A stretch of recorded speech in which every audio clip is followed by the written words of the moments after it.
Lloydminster Lions Club is holding their annual medieval feast, and our Abby St. John has more. I'm very happy to be joined here today by Daryl Oster and Shelley Tatro with the Lloydminster's Lions Club. Thank you both so much for joining me today. Thank you for having us. Thank you. Of course. Now, the topic that we're talking about is actually a really fun event that you guys are holding in September, and it is a medieval feast. It's very unique. You don't hear a lot of organizations putting on this type of event. So can we just tell me about the event and what attendees can expect when they take part? Okay, sounds great. Well, this is the fourth one that we're holding. There was a little break in the middle of it with COVID. But last year was the first time that we had it back, and we held it at the Kid Scotty Hall. And this year we're excited to bring it back again. Last year everyone had an amazing time, and it's a good mix of just kind of the classic medieval feel. We had somebody make a dragon, and we had the walls up where it looked. They weren't real medieval walls, but we had the walls up and had some great food and a lot of fun too. We had a good mix of games and food and fun, and we'll have sheriffs there again this year watching for people that are out of line and putting them in the stocks, and people can come up to somebody if they feel that somebody's being out of line, or they just want to play a prank and get a picture. They can donate to the King's coffers and have them go in the stocks and get their friend's picture taken in the stocks. And so it was just a lot of fun, and we're bringing it back this year because of how much fun everyone had last year. And it raises a little bit of money for Lions Club, but we're not too worried about raising a bunch of funds. It's more just about people having a great time. And everybody dresses up medieval. In fact, we had the Lions Club from Vermilion do our bar last year, and I guess we didn't tell them about that. And they showed up not dressed. And they said, we're doing it this year, like we're dressing up. So I'm going to say probably 90% of the people that come actually dress up in medieval. And the meals are all finger food that you can make a donation to the king if you do want to purchase cutlery or salt. What else do we do? The games are jousting. Yeah, jousting, yeah. And we also do some archery and axe throwing, and so it's a lot of fun. Yeah, it seems like you guys really transport your attendees and yourselves really into that world and that time era. And it's amazing that the majority of people that do dress up, and because that just adds to the fun of the whole day and the whole experience of it. Now, like I said, this event is quite unique. You don't see a lot of people putting on medieval feasts, as I assume that it's probably a lot of work to put something like this together. So where did the idea of holding a medieval feast come from? What was the inspiration? Well, two of our longtime members, Brent and Kathy, it was kind of a dream idea of theirs. So they were the ones really in charge of it and coming up with everything and coming up with the decorations. And so during COVID, we actually still did have one. We had a drive-through one where we brought out the food. And then this year, actually, Brent ran into some health issues, and that was in May, and Daryl said, you know what, we still have to do this, we still have to honor them. So Daryl kind of took the took the reins on this one. So hopefully we can do justice to it, but I'm sure we will. Everybody's always all excited about it. Another thing to mention too, this year we have a city center sponsoring Safe Rides Home, and so we will make sure that everybody who wants to get their vehicle home, they'll have a ride home, and their vehicle will have a ride home. So they don't have to worry about that little bit of a trip from Kid Scotty. We'll make sure that they get home safe. So, which is awesome. This event definitely sounds like it's going to be a fun time, and the unique aspect added onto that is fun, and you have different things that lots of different people can enjoy throughout the day. Now, finally, it's happening on September 21st, so a few weeks away. We're almost, I know we just began August, but that will fly by pretty quickly. Where is it taking place? And what are the times for the events? And where can people purchase tickets? So it is September 21st out at the Kids Party Hall.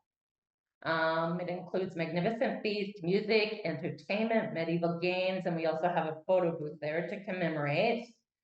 You can contact Daryl or myself on our Facebook Lions page. Exhaust Masters will have the tickets there as well. And we have a site.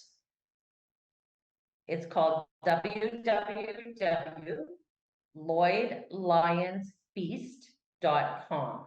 So LLOYDLIONSFEAST.com. You can purchase tickets there.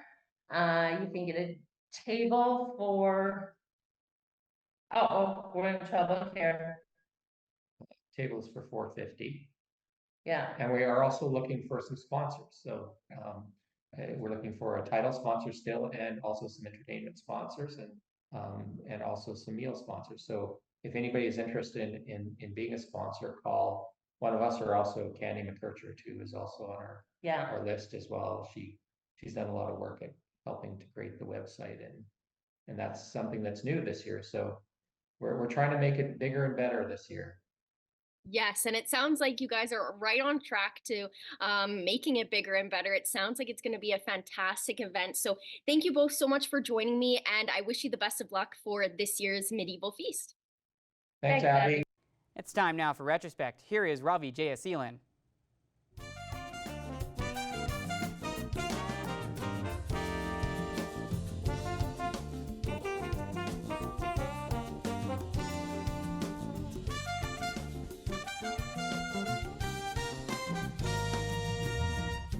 This week in Retrospect, we take a trip to 1991, where swimmer's itch had everyone itching for relief. Some call it a Canadian disease. It happens in northern lakes, and it's part of an ecological chain. Swimmer's itch. To most, it's just a hassle. The itch is caused by a small parasite that is carried by a freshwater snail, and the majority of the infestation is for a short period of time, when the water of a lake warms up. Pharmacist Gay Hironaka gives her customers some advice to help prevent them from getting the itch. Well, I advise when people go to the lake to spend a minimal amount of time in these warm water lakes, and as soon as they get out of the water, to shower well and remove as much as the parasite or the contaminated water on their skin so that they'll get less of an irritation. People who live by lakes with the itch suggest covering the body with an oil that will prevent the parasite from clinging to the skin, as well as toweling off vigorously when you get out of the water. If you do get the itch, Dr. Helen Bowden says not to worry. It's not serious at all. It's a nuisance. And if you get a really bad infestation, it's a real nuisance because it is very, very itchy. But it's not serious, it passes. But what can you do until it passes? Hironaka says to use any of the calamine-based creams containing calamine and zinc oxide in them. These are Caladril, Benadryl, Phenagrin, and any drugstore will have its own generic brand.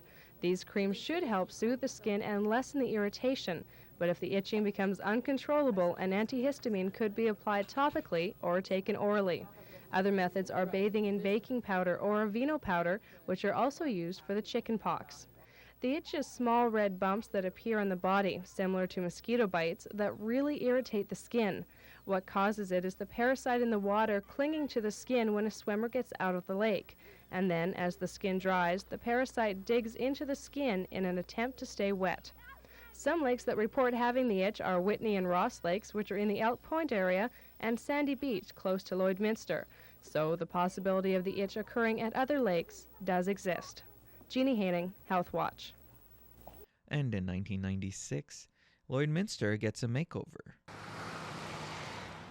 Construction crews are hard at work on this new condominium complex, just one of many beautification projects on the go in Lloydminster. That was really more of a specific development proposal. The advantage it has is it's downtown, And so it attracts a very attractive building to the downtown, but also because it's residential, it gets more residences in the downtown as well. The City of Lloydminster is working on a joint project with the Streetscapes Company to plant more trees along 50th Avenue. As for the building upgrades we've seen around the downtown area, they're really up to the business owners. Some of the business owners have decided that in order to rent their building, they're going to have to improve their building. So they've put some money in, and there's been a more concerted effort with trying to find people to lease the buildings. And I think that's all sort of all come together along with Streetscapes to make it look a lot better. Here at the Heritage Center Co-op, renovations are underway as they try to open up some space for new businesses. Our goal is to try and target someone that will complement the business we have here now, help with the traffic draw. It'll be a reciprocating thing, but I think that by having someone here that complements our business will help the downtown and our co-op association as a whole. One new business will open at the Heritage Center tomorrow. The owners of Cappuccino Voltaire saw the co-op's renovations as the perfect opportunity. We heard that they were going to be making some changes and looking for new ideas and hoping to attract a young crowd into the mall, and we're hoping to do the same thing. The city says all of these projects are creating a more beautiful border city, a project that is ongoing. So you never reach an end point. It's always an ephemeral target that you're shooting for. And so every year you try something a little different, a little newer, a little change here, a little modification there, and eventually, you keep moving ahead in that way. But you don't ever want to say, hey, we're done. Joshua Clausen, NewsHour. Next, we journey forward to 2001, when there's a push for more accessibility options. Parking for the physically disabled, an issue the Saskatchewan Human Rights Commission wants the border city to look at. They've identified wider spaces for side loading. They've identified that there's a need for more in some numbers. Some numbers remain the same. The Human Rights Commission wants to see lots with 5 to 10 stalls reserve 1 handicap spot. As for lots with 11 to 100 stalls, they would allot 1 plus 4% to disabled people, and larger lots, they'll give 4% towards handicapped parking. Sounds simple, but Councillor Richer thinks this may cause some concern for smaller businesses. As soon as you get to 11 stalls required in any development, you require 2 barrier-free or wheelchair accessible stalls. And 10 isn't very much. You really get there very quickly, and so on a lot of the infills, as we call them, in smaller developments, that really becomes an impingement. It's because of this that Council tabled the amendment, but numbers aren't the only thing to look at. The Human Rights recommendation also looks at spacing in parking stalls, something that is a bigger issue for residents. The only thing you can do is park as far over to the left-hand side of it as you can. That gives you room enough to get out the side door.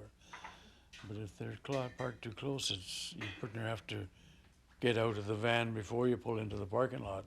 This is also an issue for agencies working with the disabled. The length provided is lots of times not long enough for us. For handy van drivers who do only pickups and drop-offs, spacing is a challenge. We don't actually have to look for a parking spot, just an accessible place to unload.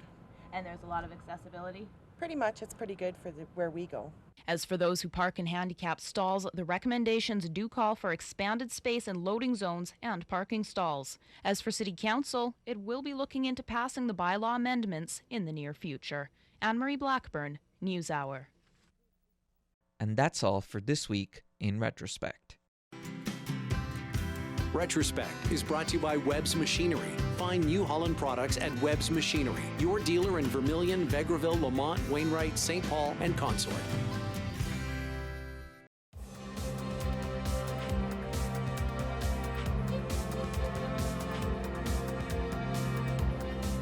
The Lloydminster Bobcats Hockey School is an opportunity for young hockey players to learn from the Bobcats organization about hockey and other skills.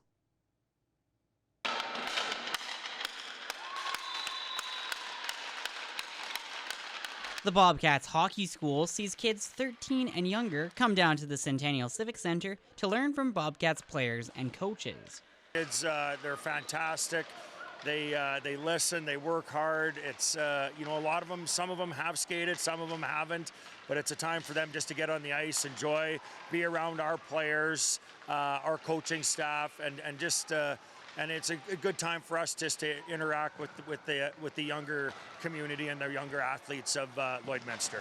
This school also serves as a great way for some of the Bobcats players and new assistant coach Matt Broussard to meet and start working with each other before the season. It's awesome to have the chance, well, knowing Jeff especially, he's great, and Matt seemed awesome too, so I think we're all super lucky to work with these guys this winter, so I think it'll be pretty fun and exciting.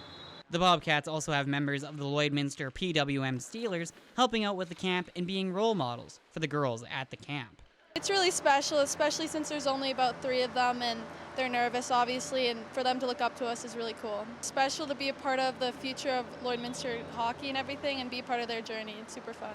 There will be one more week of the Bobcats hockey school, and then after that will be the Bobcats training camp, which will then lead up to Bobcats preseason and then the beginning of the AJHL season. Thomas Wildman, Primetime, local news.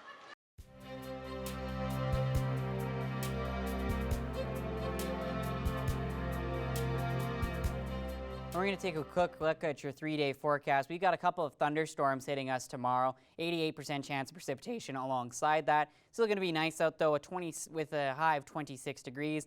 That high of 26 degrees will continue until Wednesday. It's going to be a little bit breezy though on Wednesday, unfortunately. Low of 13, and then Thursday, high of 25, and it's going to be nice and pleasant with plenty of sun.